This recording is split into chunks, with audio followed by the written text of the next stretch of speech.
Isa na naman itong matinding labanan. Parehong team ang nakapagpahinga. Shai Gilgeous-Alexander kontra sa dalawang superstar ng LA Lakers na si Luka Doncic at ang 41 years old na si LeBron James. Dalawang beses pinatawag ang Lakers mga idol. Makabawi na kaya sila sa defending champion? So heto na, finally, the wait is over. Siguradong mainit-init na labanan to. Top 1 na Western Conference na Oklahoma City Thunder kontra naman sa top 3 na Los Angeles Lakers. Heto na ata mga idol, ang isa sa mga pinaka-inaabangan na laban ngayon dito sa NBA regular season. Kamustahin naman natin ang kanilang preparasyon at alamin na rin natin mga idol no, kung sino-sino ang makakapaglaro at hindi makakapaglaro dito nga sa kanilang mga team. At 40 plus 3 times, Gilgeous-Alexander, his 3-pointer is good.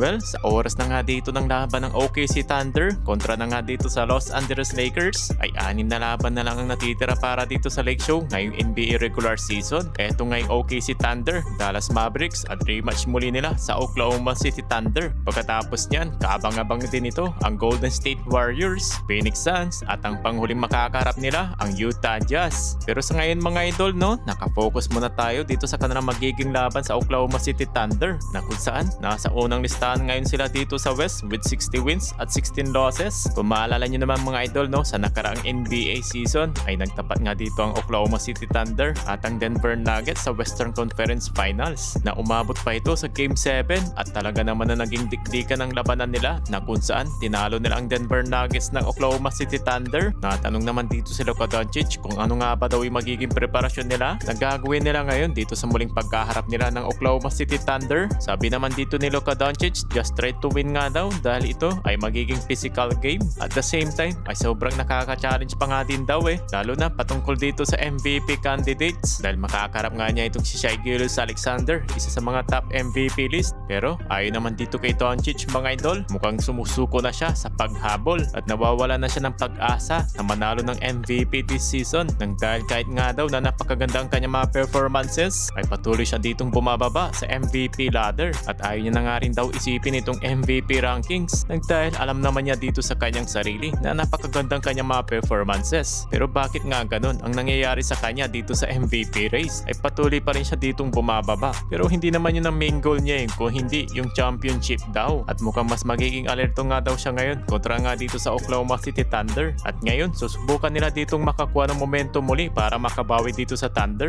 matapos nga silang tinambakan ng 2 beses. Nung unang matchup nila ay tinambakan sila at nung pangalawa mga idol sa final score na 119-110. Ngayon, kamustahin naman natin dito mga idol ang injury report para sa Los Angeles Lakers kontra nga dito sa Oklahoma City Thunder ay itong si Marcus Smart na isa sana sa magandang dumepesa ng Purple and Gold na talaga naman ang pinatunayan niya pa rin ang kanyang pagiging defensive player ng 2022. So si Marcus Smart lang dito hindi makakapaglaro due to ankle injury at kamustahin naman natin itong injury report ng Oklahoma City Thunder. So patungkol naman dito sa kanila ay itong si Alex Caruso lang ay questionable lamang against nga sa Los Angeles Lakers. So ibig sabihin, nagbabalik sa lineup itong si J-Dub sa laban nila sa Los Angeles Lakers. Sigurado magiging magandang bagbakan to bukas mga idol. At meron na lamang silang 6 na laban na natitira. Ito nga yung Lakers, Jazz, Clippers, Nuggets at ang panghuli na makakarap nila ang Phoenix Suns. Para naman dito sa Oklahoma City Thunder ay wala nang bearing dito sa laban nila sa Los Angeles Lakers. Ay top 1 na naman sila dito sa Western Conference standings dahil hindi na rin ito nakakapagtaka mga idol no dahil sila ay defending champion. Pero syempre hindi naman sila dito basta-basta papayag na talunin lang sila ng Los Angeles Lakers ng ganun-ganun lang no. So abangan na lang natin mga idol no